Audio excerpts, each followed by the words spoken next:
Hello, everybody. My name is Brandon McGinley, and it's my pleasure to participate in this first ever Carolina Catholic Radio Conference. I'm the author of a new book called The Prodigal Church Restoring Catholic Tradition in an Age of Deception. Now, you don't need me to tell you that we're living in a time of fear, a time of instability, a time of confusion.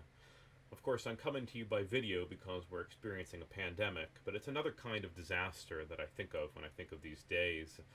Think of a famine of meaning, a famine of purpose, a famine of love, a famine of God's presence. Not his actual presence, but the feeling of God's presence, the acknowledgement that God is real, that he matters, that he has a say in the way our world is run. And so when I think of a famine, of course, it brings us back to that parable of the prodigal son, after whom my book is named. We are now in that famine, the famine that the prodigal son experienced after his life of dissipation. I think that word's really important. We see it in the biblical text. And when you think about the thing that is dissipated in the natural world, you think of something like a sandcastle that's washed away by the tide. You know, a dissipated thing loses all of its integrity. It becomes one with the world around it. It loses the principle that made it an integrated thing to begin with. And the other thing about a dissipated thing, a dissipated sandcastle again, is that there's no putting it back together. It's not like something's broken. There's no way that you can take the sandcastle and build the same thing from the same grains of sand again. But the beautiful thing about the parable of the prodigal son, and the beautiful thing about the opportunity that we have before us as a church, is that through God's love, through his grace, we can be integrated again. We can be made whole again. Our dissipated traditions, our dissipated integrity, our dissipated witness to truth, to beauty, to Christ's love, this can all be made whole again. And so even as we're experiencing a famine right now, a famine that makes us feel like we need the church more than ever, and yet the church feels like she may be at her weakest point in generations, maybe centuries, we don't have to stay there. We don't have to stay in the famine. You know, when I think of that parable of the prodigal son, I don't think of the boy in the pigsty. I think of the party at the end.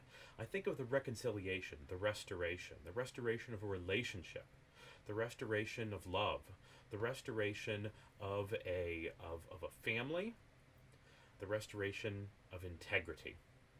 And so even though the title of the book refers to something that is potentially negative, that idea of prodigality, that idea of wastefulness, most of the book is about what we do now. How do we allow ourselves to be restored by God's grace? How do we allow our parishes, our families, and in some ways, most of all, our friends and other relationships that form the kind of tight-knit communities from which real renewal comes? How do we allow all of those to be restored, made whole, and even perfected by God's grace? You know, I think the parish, for instance, can be a place of sanctuary, a place of peace, a place where not just parishioners feel like they can simply be, where they can be, you know, not just on Sundays, but all during the week, but a place where other people, where members of the community can feel welcome, can feel like they have a place to be safe. The family can be a school of grace where we learn what it means to be perfected by grace, where we show the world that real living together is possible, that it's possible to share, that it's possible to love one another, that it's possible to love without counting the cost, that it's possible to love without incurring debts, that it's possible to love without worrying about who gets what and who's getting preferred treatment.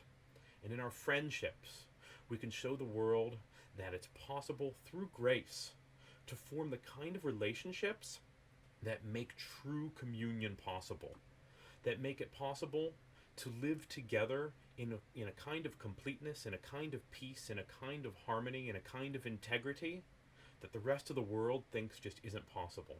And so that's the point of the Prodigal Church. The Prodigal Church is a book about hope. It's a book about looking in a clear-eyed way at where we are and how we got here, but then responding in faith, responding in grace, responding in joy to a confusing and fearful world.